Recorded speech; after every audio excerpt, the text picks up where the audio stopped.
দর্শক শ্রোতা, আমরা সারাদিন চিল্লাই বিচার বিচার করে, অথচ বাংলাদেশের বিচার ব্যবস্থাকে এমন পঙ্গুত্ব করে রাখছে যেটা সে যে পঙ্গু থেকে সহজে উঠে আসবে কিনা সন্দিহান। সাম্প্রতিক ঘটে যাওয়া মাগুরার সেই শিশুর সাথে যে কাহিনীটি ঘটেছে, ইতিমধ্যে আদালত রায় দিয়েছেন 180 দিনের ভিতরে যেন বিচার কার্যক্রম সম্পূর্ণ করা হয়। আপনি চিন্তা করছেন, এত বড় অন্যায় করার পরও তথ্য প্রমাণ সবকিছু থাকার পরও বিচার কার্যক্রম নাকি 180 দিন করবে। পতিত স্বৈরশাসক সরকার, আওয়ামী লীগ সরকার বিচার ব্যবস্থাকে দেখেন কিভাবে তারা নিজেদের মতো করে তৈরি করেছেন। মানে 180 দিন পরে যদি 180 দিনের ভিতরে যদি যে কোনো ধর্ষণের বিচার যদি কার্যক্রম না হয়, তাহলে সেটাকে লিস্ট থেকে সরে ফেলা হয়, তারপর সে আসামি মুক্তি পেয়ে যায়। এর থেকে ভয়ঙ্কর আর কিছু হতে পারে?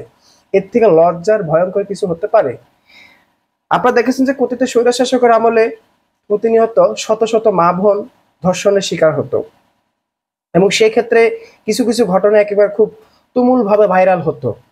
আমরা দেখতাম যে আসামিদেরকে গ্রেপ্তার করছে, হেফাজতে নেওয়া হয়েছে, আদালতে তোলা হয়েছে। এরপরে কি ঘটতো সেটা আমরা জানতাম না, অন্য করে ইস্যু নিয়ে সেটা ধামাচাপা পড়ে যেত। মূল ঘটনা হচ্ছে 180 দিনের ভিতরে যদি কোনো আসামির বিচার না হয়, তাহলে সে আসামিকে খালাস দিয়ে দেওয়া হতো আদালত থেকে। সি সি সি সি সি সি। তো ঠিক মাগুরা সেই 8 বছরের শিশুর সাথে যে ঘটনাটি ঘটেছে, আদালত যখন আপনার রায় দিতে যায়, দেখা যাচ্ছে সেখানে 180 দিন লিমিটেশন দেওয়া আছে, তাই 180 দিনের ভিতরে বিচার কার্যক্রম সম্পন্ন করার জন্য নির্দেশ দিয়েছে। এর পরবর্তীতে যখন এটা নিয়ে মানুষ সমালোচনা করতেছে, আলোচনা করতেছে, কিভাবে এত তথ্য প্রমাণ থাকার পরও কেন 180 দিন সময় লাগবে, যার কারণে চাপও পড়ে। ইতিমধ্যে আইন উপদেষ্টা আসিফ নজরুল একটি নির্দেশনা দিয়েছেন এবং এই আইনের পরিবর্তন এনেছেন। এই আইনের পরিবর্তনটা কি ধরনের এনেছে, সেটা হচ্ছে ধর্ষণের তদন্ত 15 দিনে ও বিচার 90 দিনের মধ্যে সম্পূর্ণ করতে হবে। দেখেন, 180 দিনের থেকে অর্ধেক কমিয়ে ফেলছে, 90 দিনে নিয়ে আসছে। আর আগে এই সিস্টেমটা ছিল 180 দিন, এখন 90 দিন। মূল ঘটনা কি সেটা একটু বলি। বিচার 90 দিনের মধ্যে শেষ না হওয়ার অজুহাতে কাউকে জামিন দেওয়া যাবে না। মানে আগে 180 দিনের ভিতরে যদি বিচার না হতো, তাহলে সেই আসামিকে জামিন দেওয়া হতো। আর এখন নতুন করে আইন করছে, বিচার 90 দিনের মধ্যে শেষ না হওয়ার অজুহাতে কাউকে জামিন দেওয়া যাবে না। বর্তমান আইনে রয়েছে 180 দিনের মধ্যে বিচার না হলে জামিন দেওয়া যেত। সংশোধিত আইন অনুযায়ী ধর্ষণ মামলার ক্ষেত্রে কোনো জামিন দেওয়া যাবে না। আইন উপদেষ্টা আসিফ নজরুল এই আইনটি এখন করেছে, সাধুবাদ জানাই, আলহামদুলিল্লাহ। কিন্তু আগের আইনের কথা একবার চিন্তা করে দেখেন।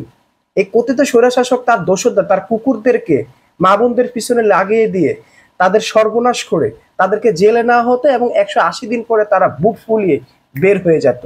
সবচেয়ে আলোচনীয় ঘটনা যেগুলো ঘটেছে, আপনার সিলেট এমসি কলেজ বলেন, এরপর আপনার নোয়াখালী বলেন, যে বিএম ধানের শীষকে ভোট দেওয়ার কারণে পরবর্তীতে দেখতেছে যে সেই আসামিগুলা বাইরে বুক ফুলিয়ে হাঁটতেছে। মানে 180 দিনের ভিতরে বিচার না হলে তাদেরকে জামিন দিয়ে দিত। সি সি সি সি সি।